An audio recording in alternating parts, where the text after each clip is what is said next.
જય શ્રી કૃષ્ણ મિત્રો, મહાલક્ષ્મી કૃષ્ણ કીર્તનમાં આપનું સ્વાગત છે.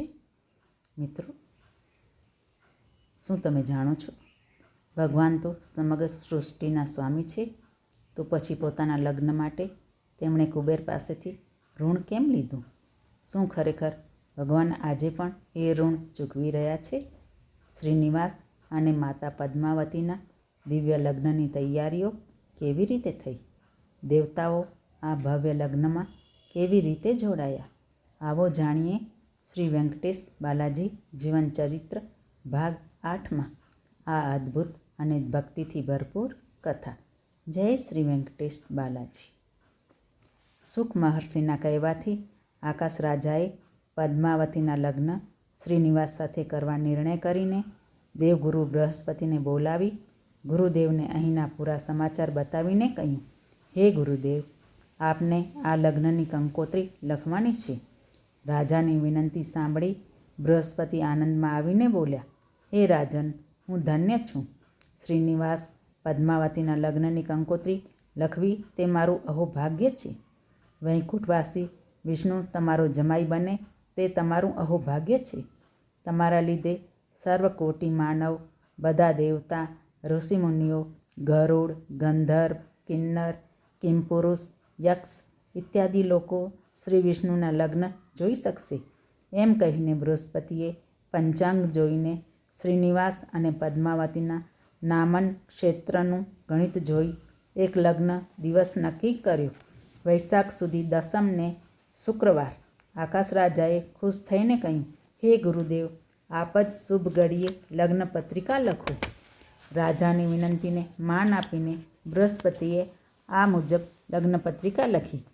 શ્રી શેષાંચલના નિવાસી શ્રીનિવાસને આકાશ રાજાએ લખેલી શુભ લગ્ન પત્રિકા. વિશેષતા: આર્ય, આપના વિશે વડીલો અને મહર્ષિથી સાંભળીને આનંદ થયો છે.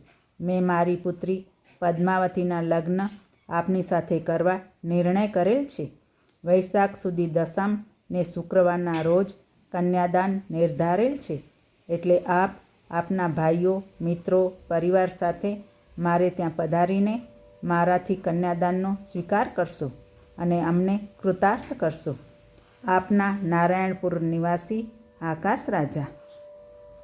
ગુરુદેવ બૃહસ્પતિએ લખેલી શુભ પત્રિકા આકાશ રાજા સુખ મહર્ષિને આપીને બોલ્યા, હે મુનિવર, આપ અમારા પૂજ્ય ગુરુદેવ છો. આપ જ આ શુભ પત્રિકા શ્રીનિવાસને આપીને તેમનો જવાબ લઈ આવો. આ પ્રાર્થના સાંભળીને સુખમુનિએ તેનો સંતોષથી સ્વીકાર કર્યો અને શેષાંચલમાં શ્રીનિવાસના દર્શન કરવા નીકળી પડ્યા. સુખ મહર્ષિએ યાત્રા કરીને શેષાંચલમાં શ્રીનિવાસના દર્શન કર્યા. શ્રીનિવાસે સુખમુનિને અલ્પાહાર આપીને આદર સત્કાર કરીને સંતુષ્ટ કર્યો. સુખ મહામુનિ શ્રીનિવાસના આદર સત્કારથી ખુશ થઈને શુભ પત્રિકા શ્રીનિવાસને આપે છે. શ્રીનિવાસે શુભ પત્રિકા વાંચી અને ખુશ થયા. શ્રીનિવાસ શુભ પત્રિકા વાંચીને આ મુજબ જવાબ આપે છે. શ્રી રાજાધિરાજ રાજશેખર પૂજ્ય આકાશ રાજાને શેષાંચલ નિવાસી શ્રીનિવાસ વિનયપૂર્વક પ્રણામ કરીને લખેલ પત્ર. મહારાજ, આપે લખીને મોકલેલ શુભ પત્રિકા વાંચીને હું ઘણો જ ખુશ થયો છું. આપના નિર્ણયાનુસાર શુભ લગ્નમાં હું મારા પરિવાર સાથે આવીને આપના કન્યાદાનનો સ્વીકાર કરીશ. આપનો શેષાંચલ નિવાસી શ્રીનિવાસ. આમ જવાબનો કાગળ લઈને સુખમુનિ શ્રીનિવાસથી વિદાય લઈને નારાયણપુરમ પહોંચીને કાગળ આકાશ રાજાને આપે છે. શ્રીનિવાસનો કાગળ વાંચી આકાશ રાજા ખુશ થાય છે. આકાશ રાજાએ સુખમુનિનું સન્માન કર્યું અને સુખમુનિ સન્માન પામીને પોતાના આશ્રમમાં ચાલ્યા ગયા. શ્રીમન્નારાયણ વૈકુંઠ છોડી ભૂલોકમાં આવ્યા પછી નારદ મહર્ષિ શ્રીનિવાસને પહેલીવાર જોવા આવ્યા. શ્રીનિવાસે નારદને પ્રણામ કરીને ઉચિત આસન ઉપર બેસાડ્યા. નારદ મુનિએ શ્રીનિવાસને જોઈને કહ્યું, પરમધામ આર્તજન રક્ષક ત્રેતાયુગમાં વેદવતીને આપેલ વચન પૂરું કરવાનો સમય આવી ગયો છે. તમારા આ લગ્નના ઉત્સવને જોવા માટે હું આતુર છું. હું ભાગ્યવાન છું. હું ધન્ય છું. શ્રીનિવાસ નિરાશામાં બેઠા હતા અને ચિંતામાં વિચાર કરતા હતા. શુભ લગ્નના સમયે શ્રીનિવાસની આવી હાલત જોઈ નારદ મહર્ષિએ અચરજમાં પડીને પૂછ્યું, હે સ્વામી, આ ખુશીના વખતે આપ શાના વિચારમાં છો? નારદજીની વાત સાંભળીને શ્રીનિવાસે હસીને કહ્યું, નારદ, જ્યારથી મારાથી લક્ષ્મી રિસાઈ ગઈ છે ત્યારથી હું નિર્ધન બની ગયો છું. હવે અત્યારે મારી પાસે એક કોડી પણ નથી, તો આ લગ્ન કેવી રીતે થશે? આમ શ્રીનિવાસે નારદજીને પોતાની અસમર્થતા બતાવી. મોકો જોઈને નારદજી શ્રીનિવાસને સલાહ આપે છે, હે શ્રીનિવાસ, આપ ચિંતા ન કરો, તેનો બંદોબસ્ત થઈ જશે. તમે કુબેર પાસેથી જેટલું જોઈએ તેટલું ધન શા માટે ઉધાર નથી લેતા? નારદની સલાહ સાંભળીને શ્રીનિવાસે બીજો કોઈ રસ્તો ન હોવાથી કુબેરથી કરજ લેવાનો નિર્ણય કરી ગરુડ વાહનને મોકલીને કુબેરને બોલાવ્યા. નારદ મુનિ કુબેરને જોઈને બોલ્યા, કુબેર, આ વૈશાખ સુધી દસમના રોજ શ્રીનિવાસના લગ્ન છે અને તેની તમને ખબર છે, પરંતુ શ્રીનિવાસ પાસે એક કોડી પણ નથી, એટલે તમે તેને ધન આપીને સહાયતા કરો. આનાથી તમારી કીર્તિ વધી જશે. નારદજીની વાત સાંભળી કુબેર ખુશ થયા અને શ્રીનિવાસને 64,03,300 મહોર ધન ઉધાર આપીને પત્ર લખાવી લીધો અને તે પત્રમાં બ્રહ્માજી, શંકર અને અશ્વત્થ વૃક્ષે સાક્ષી રૂપે સહી કરી દીધી. શ્રીનિવાસે કુબેરને કહ્યું, કુબેર, તમારા ધનનું વ્યાજ કળિયુગ પૂરો થતાં સુધી દેતો રહીશ અને કળિયુગના અંતમાં સુધીમાં પૂરું વ્યાજ અને અસલ ધન ચૂકવી દઈશ. શ્રીનિવાસની વાત સાંભળીને કુબેરને સંતોષ થયો ને ત્યાંથી ચાલતા થયા. કુબેરના ધનથી શ્રીનિવાસ પોતાના લગ્નની તૈયારીમાં પડી ગયા અને સહાયતા માટે પોતાના ભાઈ ગોવિંદરાજ સ્વામીને બોલાવી કુબેરથી લીધેલ ધન તેના હાથમાં સોંપીને કહ્યું, ભાઈ, તમે આ ધન લઈને લગ્નની તૈયારી કરો. વિશ્વકર્માથી યોગ્ય વસતિ ગૃહો બનાવો. શ્રીનિવાસની વાત માનીને ગોવિંદરાજ સ્વામીએ વિશ્વકર્માને બોલાવી તેનાથી લગ્ન મંડપ, વસતિ ગૃહ આદિ બનાવ્યા. ગોવિંદરાજ સ્વામીના હાથમાં સુવર્ણ રેખા હતી, એટલે તે જેટલું ધન ખર્ચ કરતા તેનાથી 4 ગણું ધન ભેગું થઈ જતું. આ વાતની શ્રીનિવાસને ખબર હતી, એટલે જ તેને આ કામ શ્રીનિવાસે સોંપી દીધું. અને પછી શ્રીનિવાસે બકુલા માતાને બોલાવીને પૂછ્યું, માતાજી, બતાવો કે લગ્ન પત્રિકા કોને કોને મોકલવી જોઈએ? બકુલા માતાજીએ જવાબ આપ્યો, પુત્ર, આપ તો દેવતાઓના દેવતા છો. આ વિશ્વમાં બધા તમારા છે, એટલે 14 ભુવનોમાં લગ્ન પત્રિકા મોકલાવી તે તમારું કર્તવ્ય છે. બકુલા માતાના કહેવાથી શ્રીનિવાસે ગરુડ દેવને બોલાવીને તેના મારફત 14 ભુવનોમાં લગ્ન પત્રિકા મોકલાવી અને બધાને આમંત્રિત કર્યા.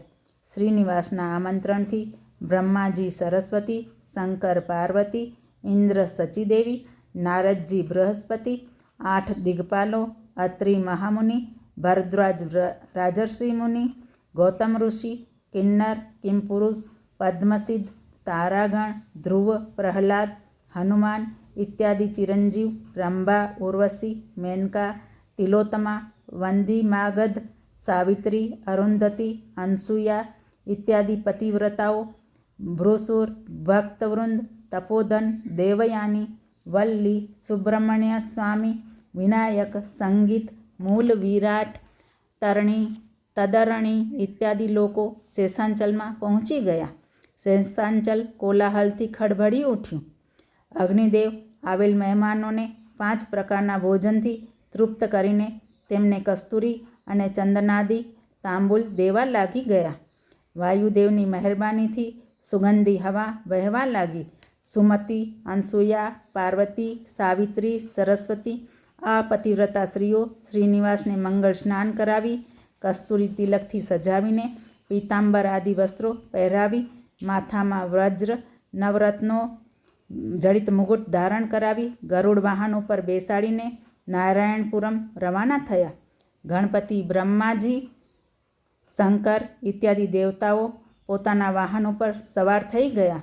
પંડિતો વેદમંત્રો બોલતા બોલતા ચાલવા લાગ્યા. મંગળ વાદોના સંગીતથી પૂરો લગ્ન સમારંભ શેષાંચલથી નારાયણપુરમ નજીકમાં આવેલ સુક મહામુનિના આશ્રમમાં આવી પહોંચ્યો. સુક મહામુનિ પોતાના આશ્રમમાં આવેલ મહેમાનોને જોઈને ખુશ થઈ ગયા અને શ્રીનિવાસના ચરણ પદ્મોની પૂજા કરીને બોલ્યા, હે શ્રીનિવાસ, પરમધામ, મારા અતિથિ સત્કારનો સ્વીકાર કરીને મને પાવન કરો. શ્રીનિવાસે સુકમુનિની વાત સાંભળીને કહ્યું, મુનીશ્વર, હું એકલો નથી, મારી સાથે આ બધા મહેમાન પણ છે.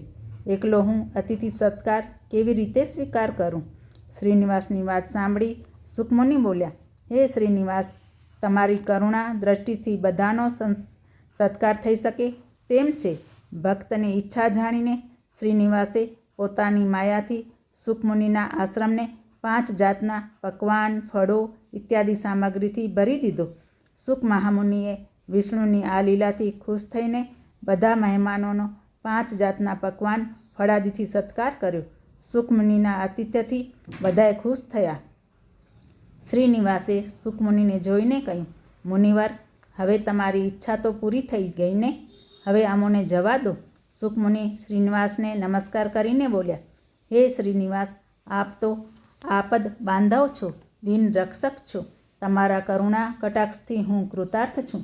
આમ સાંભળીને શ્રીનિવાસ સુકમુનિથી વિદાય લઈને રવાના થયા. જય શ્રી કૃષ્ણ. મિત્રો, તમને સારું લાગે તો મારી ચેનલને સબસ્ક્રાઈબ કરજો, લાઈક, કમેન્ટ કરજો. બાજુમાં આપેલ બેલના બટનને પ્રેસ કરીને નોટિફિકેશન ઓન કરી દેજો, જેથી પહેલો વિડીયો તમારી પાસે આવે. તમારા ફ્રેન્ડ્સ ફેમિલીમાં શેર કરજો. મને સાંભળવા માટે ધન્યવાદ. જય શ્રી કૃષ્ણ.